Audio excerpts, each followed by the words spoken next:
So the research in using bromocriptine as a diabetic drug, again, this is a D2 dopamine agonist that through its sympatholytic effects, it reduces hepatic glucose production, fasting, postprandial glucose, and it also reduces serum levels of free fatty acids and triglycerides.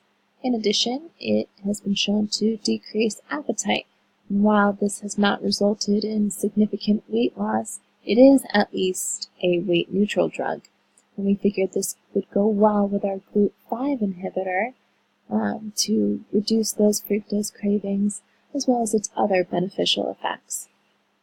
And so the data for how it affects diabetes in trials over the last 20 years has shown a decrease in the A1C of 0.5% to 0.7%, sometimes as much as 0.9%, and this is as monotherapy or as adjunct therapy with metformin and some of these other drugs.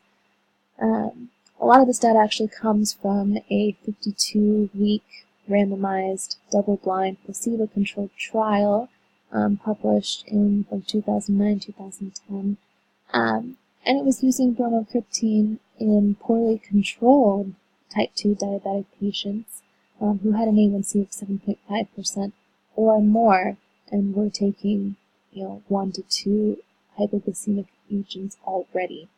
The same trial showed a reduced cardiovascular risk in these patients by as much as 40%, looking at the events of MI, stroke, and death.